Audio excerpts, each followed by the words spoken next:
Jornada de trabalho, hora extra, 13º salário, férias remuneradas, fundo de garantia, seguro-desemprego, adicional noturno. Estes são alguns dos direitos trabalhistas garantidos pela CLT, a consolidação das leis trabalhistas e pela Constituição brasileira. E para falar sobre os direitos trabalhistas, eu recebo o advogado Luiz Gustavo Mulha. Bem-vindo ao Perspectiva, doutor. Obrigado. Obrigada pela presença. Bom, começa falando para a gente quem tem direito à carteira assinada. Todo trabalhador brasileiro, toda pessoa, cidadã, que começa a exercer qualquer tipo de ofício ou função, tem o direito e o dever de ter sua carteira de trabalho assinada. Tirando o autônomo, se você trabalha para uma empresa, para um terceiro, você tem que ter essa carteira assinada, ou está contra a lei. Sim, às vezes até mesmo autônomo, a gente costuma a ter o quê? É um contrato de trabalho e faz essa anotação para quê? Para que a gente consiga no futuro ter o tempo de serviço efetivamente registrado. Então, a pessoa começou a trabalhar, não tem a carteira dela assinada, está irregular, isso é um crime? Sim, é um crime. E quando o empregador pega essa carteira para fazer assinatura, ela tem que ficar no máximo 72 horas na mão do empregador, sob pena efetivamente também de estar cometendo um outro crime em cima desse desleixo, vamos dizer assim. Quer dizer, não pode demorar para devolver para o empregado a carteira de trabalho. Não pode. Realmente a carteira de trabalho é um documento do empregado e não do empregador. Vamos falar de jornada de trabalho agora. A jornada de trabalho normal, a mais usada no Brasil, qual é? 44 horas semanais, na realidade. Essa é a normal. Maioria das profissões e convenções coletivas vem colocando isso. Seria o quê? As 8 horas diárias com 2 horas de almoço. Tá? Algumas profissões, pela convenção coletiva, mesmo da categoria, pode se diferenciar aí esse tipo de jornada de trabalho? Pode. Tem aquela questão do plantonista, tem aquela questão da pessoa que trabalha em escala, né? Seria aquela assim, escala de 12 por 36. Depende muito da atividade desempenhada pelo empregado, né? Sempre respeitando a convenção coletiva. Isso não quer dizer que o empregador vai hoje pensar, eu vou mudar esse trabalhador, eu vou botar ele, em vez de trabalhar durante o dia, trabalhar à noite e querer fazer alguma alteração sem ter efetivamente a anuência do sindicato, não pode esquecer que vai estar efetivamente irregular. Como é que o empregado sabe disso? Se a carreira que ele segue, né, o cargo que ele ocupa, está seguindo, o empregador está seguindo a lei? Tá. Isso aí a gente tem que tomar um certo cuidado. Por quê? Porque a gente tem empresas e até mesmo órgãos públicos que possuem o seu cargo de plano de salário, seria o famoso PCCS. Esse PCCS, ele tem que efetivamente ter o quê? Anuência ou pelo menos conhecimento do sindicato, para que ele consiga efetivamente saber a função dele. Agora, se a gente colocar de uma maneira mais abrangente, por exemplo, o que um auxiliar de limpezas gerais faz? Qual é o sindicato dele que ele está vinculado? Porque aí ele vai estar o quê? Ele vai saber efetivamente que ele vai ter o direito trabalhista ali. Agora, as funções aí desempenhadas é a empresa que vai fornecer. E ele tem que saber direitinho qual é a carga horária dele, até por conta de hora extra, né? Como é que funciona a hora extra para cada trabalhador?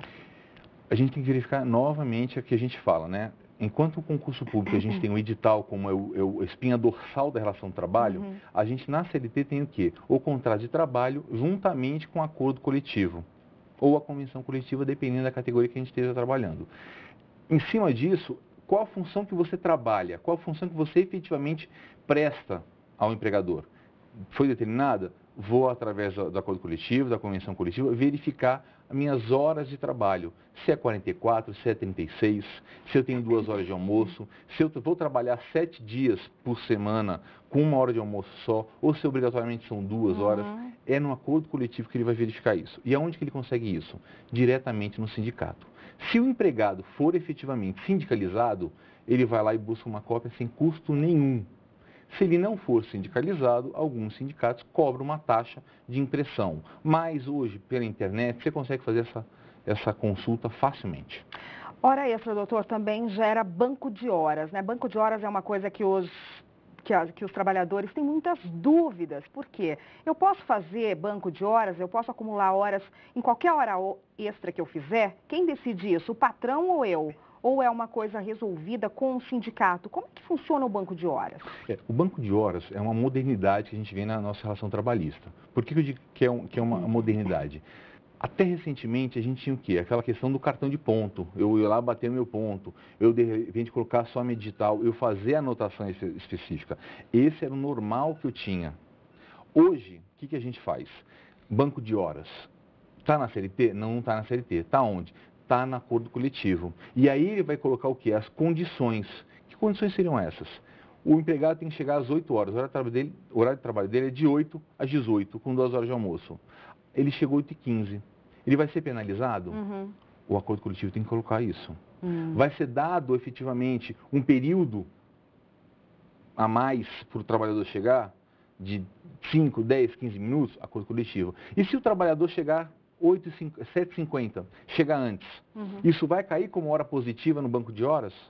O acordo coletivo tem que colocar. E se o funcionário esquecer efetivamente de bater o ponto, como é que vai ficar isso? E na saída dele? Porque se a gente parar e pensar o banco de horas, ele é uma modernidade ótima para o empregado e o empregador.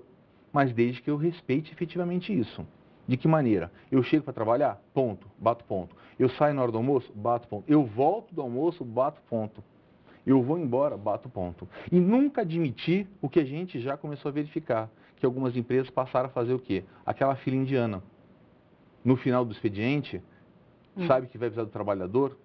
Ao invés de manter aquele horário normal do trabalho e cumprir efetivamente a hora extra necessária, não. Ele faz uma fila indiana às 18 horas para todo mundo bater o ponto e continuar trabalhando depois. Aí a gente pode pegar esse banco de horas e jogar fora, porque ele não reflete efetivamente o que o trabalhador fez. E isso é irregular. Isso é um crime, inclusive, na realidade. Ele bota em xeque todo o controle de jornada que esse empregador fez. Então, para que a gente tem efetivamente ponto eletrônico? É para a gente conseguir efetivamente ver o trabalho do empregado. A partir do momento que eu não consigo mais regular, eu não consigo mais provar e comprovar aquele horário de trabalho dele desempenhado, automaticamente eu não preciso mais dele. É o que a gente chama que a justiça acaba o quê? Desprezando esse controle de jornada, aplicando a súmula do TST e a OJ, dizendo que é o que o trabalhador alega que vai ficar como verdade absoluta. E a intrajornada? Ela é irregular, né? Como controlar isso? A intrajornada, a gente tem, novamente, eu tenho que olhar o acordo coletivo. Por quê? E a legislação específica. Se eu trabalho com pessoas que são digitadores, a cada 50 minutos de trabalho eu tenho 10 de descanso. E isso é um descanso intrajornada. Mas se de repente eu trabalhar com qualquer outro tipo de trabalho, o jornalista mesmo, de 8 às 18 com 2 horas de almoço, qual é o intervalo entre a jornada dele? São as 2 horas. Ele tem que efetivamente gozar, ele tem que efetivamente sair nesse período para almoçar, para ir ao banheiro, para fazer essas coisas diárias. Então quer dizer que se eu estiver no meu trabalho e tiver que ir ao banheiro, esse minutinho é intervalo?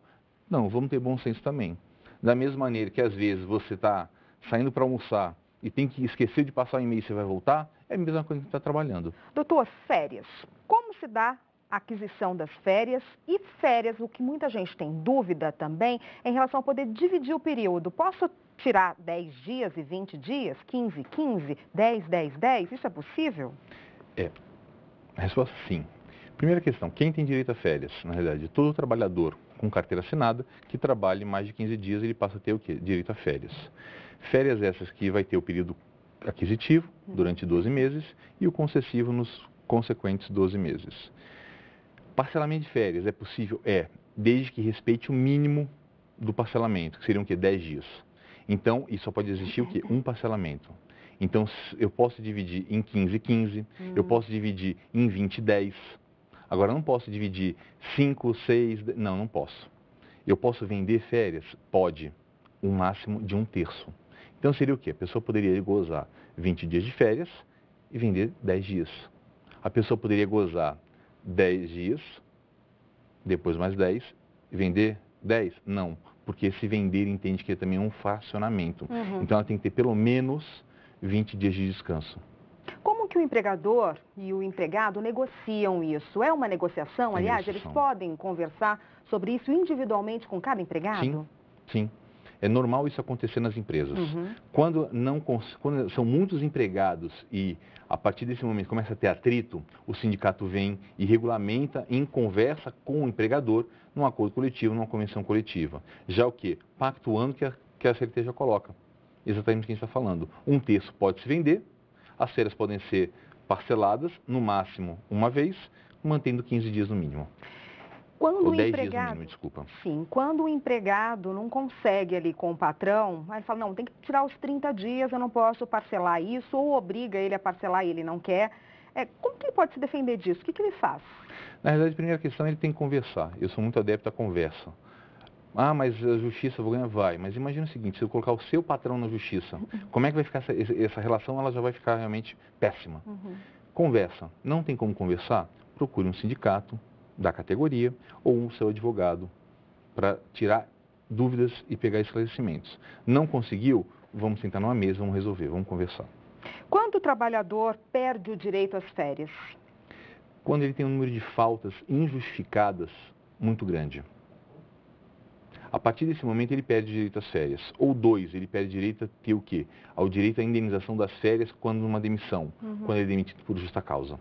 Explica pra gente a não justificativa aí, a falta não justificada. A CLT, ela vem e cataloga direitos e deveres do empregado e do empregador. Por exemplo, a partir do momento que eu fico doente, eu sei que eu tenho direito realmente a uma assistência, a realmente ficar, de repente, 15 dias em casa, mediante um atestado médico. Não, levantei gripado, não vou ao médico, não vou. Patrão, estava gripado. Não é justificado. Por quê? Eu não tenho um documento capaz de comprovar isso. Algumas convenções coletivas permitem o acompanhamento de levar a sua mãe ao médico, levar seu filho ao médico. Eu levo e não pego o atestado de comparecimento. Não é atestado médico, é de comparecimento que eu estou acompanhando. Com a união dessas não justificativas, eu acumulo uma quantidade determinada, acima de 15 dias, automaticamente eu começo a perder direitos a férias. Uma empresa pode decidir dar férias coletivas para os seus trabalhadores e de que forma isso é feito? Pode fazer isso de uma maneira justificada. Por exemplo, o comércio não está indo bem, a fabricação de determinado produto não está tendo a saída determinada, a esperada. E ao invés dele fechar o ponto de trabalho, ele prefere fazer o quê? Das férias coletivas antecipadas, às vezes, mas sempre o quê? Em conversa com o sindicato. Não é simplesmente o empregador falar o seguinte, vai estar todo mundo de férias coletivas aqui agora. Não. Ele vai sentar com o sindicato e vai conversar. Agora, existem também aquelas situações, como produtor rural, como, de repente, pescador, ou, de repente, até mesmo alguns ramos do comércio, que sabe que eu tenho uma alta no comércio, uma alta de produção, e, de repente, eu tenho uma baixa. Ao invés dele ter aquele momento de alguns funcionários estarem gozando férias, ele já na contratação coloca, olha, o período da estiagem, você vai entrar em férias coletivas, você vai estar em férias. O período entre a semana de Natal e Ano Novo, você vai estar em férias. Então já foi pactuado na hora da contratação. Sempre o quê? Com homologação, com a conversa com o sindicato. O trabalhador continua recebendo normalmente nesse período de férias coletivas? Depende. Na grande maioria das vezes, sim. Por que eu coloco que depende? Porque, exemplo, greve ou, de repente, uma questão de férias coletivas de uma multinacional fabricante de veículos. Isso é pactuado entre acordo coletivo, sindicato e empregador. Agora, na grande maioria, esse exemplo que eu dei, por exemplo, de um restaurante, de uma empresa, que vai realmente ter aquele lapso temporal fechado, vai receber normal. Por quê? Ele está fazendo, ao invés de eu separar as férias dos meus trabalhadores mensalmente, eu vou juntar todo mundo e dar férias num determinado momento. Aí sim é garantido a ele o direito. Tem um período máximo para as férias coletivas? Tem 20 dias, na realidade, geralmente a gente coloca. 30 dias é o período de gozo de férias. Esse é o período de férias dele. Agora, o que a gente costuma aconselhar a nunca extrapolar os 20 dias. Por quê? Porque eu tenho aquele funcionário que às vezes pode querer efetivamente o quê? Vender suas férias. E aí seria o quê? Um terço dos 30 seria 10 dias. Continuando no assunto trabalhista, quando ele tem direito ao fundo de garantia, esse saque? O fundo de garantia, ele é determinado por lei. Então, ele tem o quê? Quando ele é demitido sem justa causa, ele tem direito ao saque com um adicional de 40%. Ele recebe o seu lacre de continuidade e as guias vai sacar. Dependendo da doença que ele passa, câncer, doenças cardíacas agora, a questão de AIDS, ou quando ele quer fazer o quê? A compra de um imóvel, Minha Casa Minha Vida, ou realmente utilizar a Caixa Econômica Federal e fazer a compra de um imóvel para ele, a primeira compra. Ele pode utilizar esse dinheiro para fazer esse saque de FGTS. E o que ele precisa para isso? Ele tem que comprovar que está nessas situações aí que o senhor citou para poder sacar, se ele não foi demitido, que é sem justa causa, que é uma das condições? Ele precisa comprovar. Como é que, vamos lá, se ele de repente vai comprar uma casa, ele está negociando a compra da casa, tem a documentação, ele vai junto à Caixa Econômica Federal e faz essa comprovação. É uma comprovação objetiva. Não pega no subjetivo de nada. Então a Caixa Econômica já está bem. A pessoa está doente, por exemplo, está com AIDS. Ela tem um laudo, ela tem um exame. Então é bem objetivo. Então a Caixa Econômica, eu procuro sindicato, procuro advogado, não. Diretamente na Caixa Econômica Federal, tem os critérios objetivos, através do site mesmo você consegue verificar isso, a utilização. Preenche os requisitos? Preencho. Vou pedir meu saque. Vou pedir o levantamento desse dinheiro. Lembrando que muitas das vezes esse levantamento, compra da casa, ele não passa na sua mão. Ele vai direto para o vendedor. Ele vai direto para a incorporadora. Não, eu não estou nesses critérios objetivos.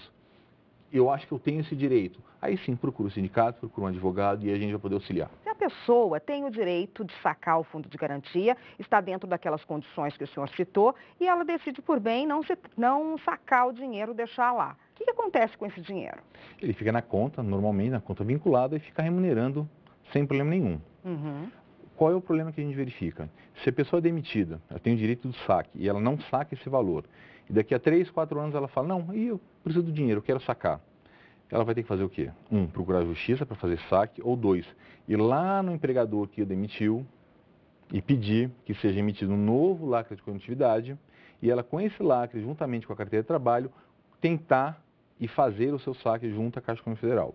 Mas lembrando que quanto mais tempo se demorar, mais complicado vai ser o diálogo entre seu ex-empregador e ele.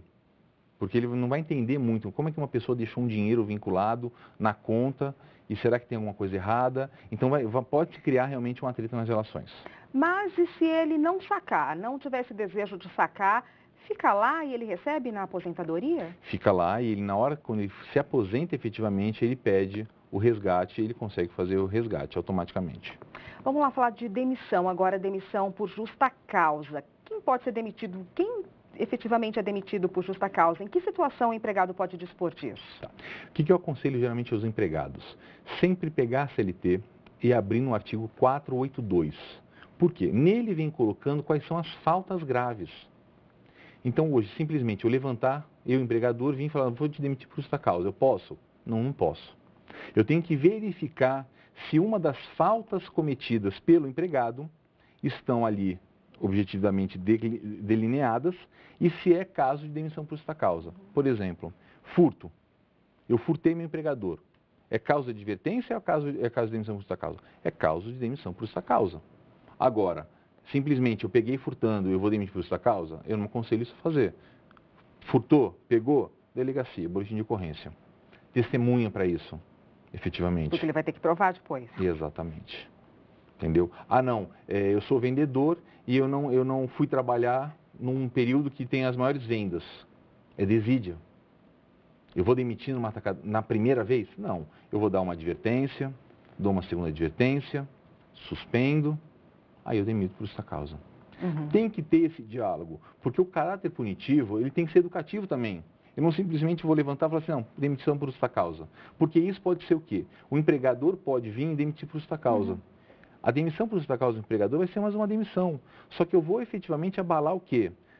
O psicológico, o íntimo do empregado. Porque muitas das vezes ele não sabe o que aconteceu e foi demitido por justa causa. O que ele vai fazer? Procurar um advogado, ele vai à justiça e vai reverter esse pedido de demissão. Então ele vai passar a ter o direito dele garantido pela justiça. Por que isso? Porque às vezes faltou uma conversa.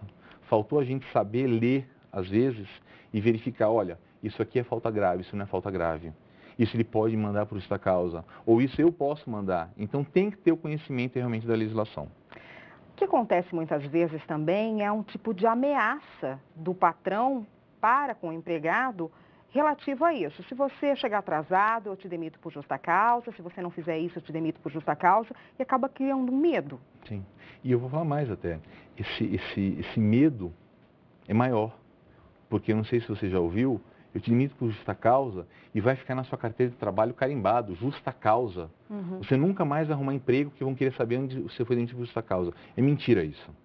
Não pode ter nada que denigre a imagem do empregado. Tem que ter lá, dispensado. A motivação não importa. Se é justa causa, se não é justa causa, se foi com dispensa, pouco importa para o próximo empregador, ou até mesmo para o empregado. Então, esse temor efetivo pode ser chamado, inclusive, como um dano moral. Pode-se buscar um dano moral em cima disso. Uma simples falta vai ocasionar a questão da justa causa? A grosso modo, não. Ela tem que ser muito bem provada, isso. E esse terror que é feito, tem que tomar cuidado, não pode ser feito. Essas ações, quando chegam à justiça, costumam ser ágeis? Olha, dependendo da localidade onde você entra com a demanda, sim.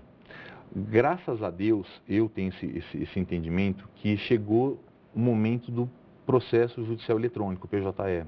Isso agiliza bastante. Tem pessoas, não agiliza, é difícil.